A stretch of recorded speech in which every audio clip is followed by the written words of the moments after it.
I've had a few people ask me what my opinion is on how I would rank the Muse albums, so I figured it would be perfect to just do it in a video, like why not? And I'm not going to be on camera for any of this video because I think it'd be cool to switch it up. I'd prefer to call this a ranking the Muse albums from good to great rather than worst to best, because there is no bad Muse album. I ended up putting Showbiz at number 7 because I think the second half pales in comparison to the first.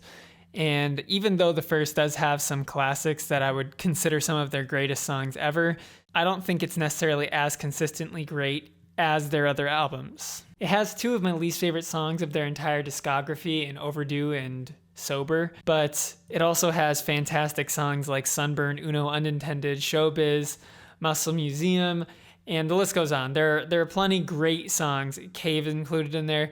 There's so many great songs, especially in the first half. But I think that they were still trying to find their footing and their sound. I particularly enjoy the instrumental interlude before the second verse of Sunburn, along with the piano outro and the shuffling bass in the choruses. Another highlight, though, is the intro of Uno, which nearly melted my face off the first time I heard it.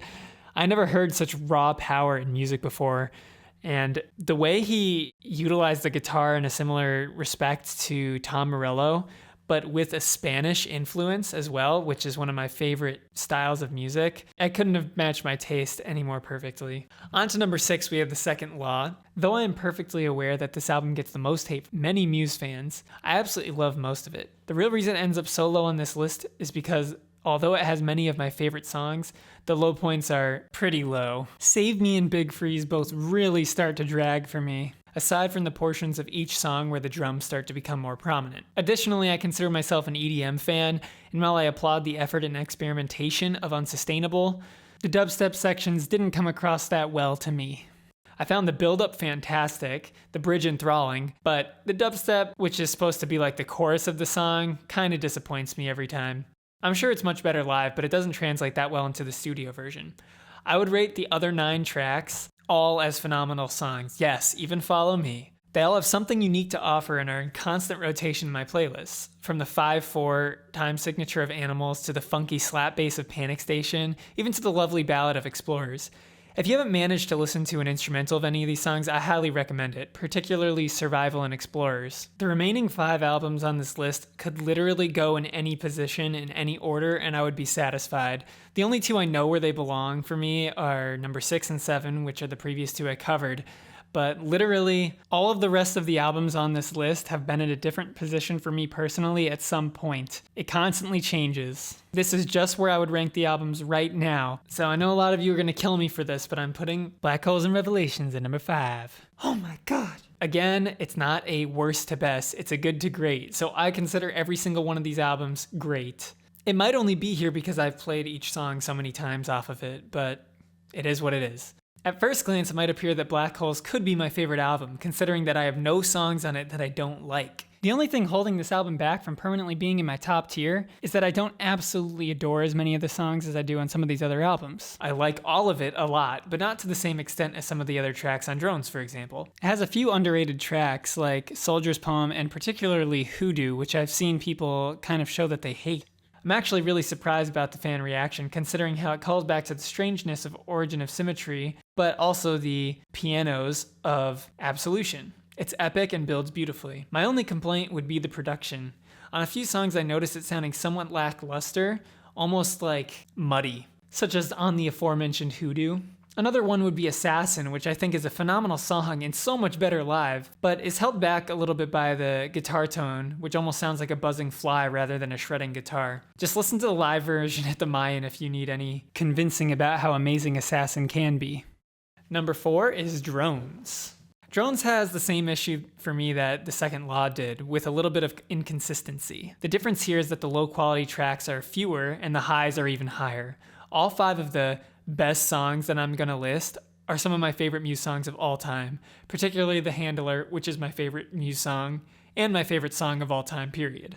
I would put the order as The Handler, Reapers, The Globalist, Psycho, Dead Inside as my favorites on the album, and all some of my favorite songs ever. I will admit that I was somewhat uninspired by Dead Inside and The Globalist upon my first encounters, but after repeated listens, they have sunk into my favorite musical experiences. The way The Globalist draws from a cinematic inspiration is beautifully translated into the rock world, and it is almost hard to imagine a trio in a rock band writing something so magnificent. The only song I don't love on the album is Revolt, which even still has a great bridge and guitar solo. Number 3 is Absolution. Just for proof about how much my rankings jump around, I recorded this video earlier in the month, and I placed Absolution at number 5. I had to go back and re-record some of this stuff. Anyways, if I had to order the tracks that are my favorites, I would say Stockholm Syndrome, then Ruled by Secrecy, then Blackout, then Hysteria, then Time is Running Out, and then Apocalypse Please. And my least favorite song is by far Falling Away with You. I definitely really appreciate the verses. I love the guitar parts and the melodies combined. However, it just loses me in the chorus. It's definitely not a bad song by any means. It just doesn't work for me. The entire rest of the album is pretty much perfect, so I don't really have that much to add about it.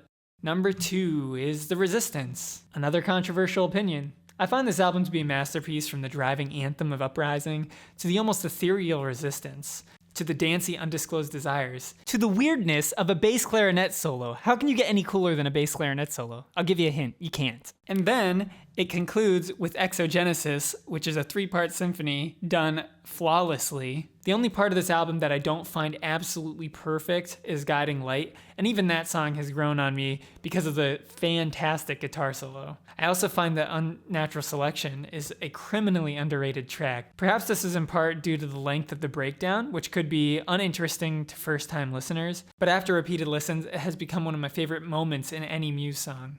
As for Exogenesis, I fondly recall walking down the street at night with those 3 songs ringing in my ears through my headphones. I was instantly transported to another world and stayed there for the 12-minute runtime of the symphony. It is truly a journey, which is exactly what it should be. Number 1 is obviously Origin of Symmetry. I mentioned this before in my other videos, that it's my favorite album of all time and my favorite Muse album of all time. Could it be any other choice? I mean, seriously, this album has Microcuts, Newborn, Hyper Music, Plug-in Baby, Screen Edger. Every single song on this album is phenomenal. The intro to Bliss is one of the most beautiful things I've ever heard put into music. The studio version is a completely different experience from the live version, and both are absolutely perfect and both fit into the song phenomenally. What's your guys' order? Let me know down below in the comments. If you liked it, subscribe and give a thumbs up. I'll be doing more videos like this in the future, so stay tuned. Thanks for watching.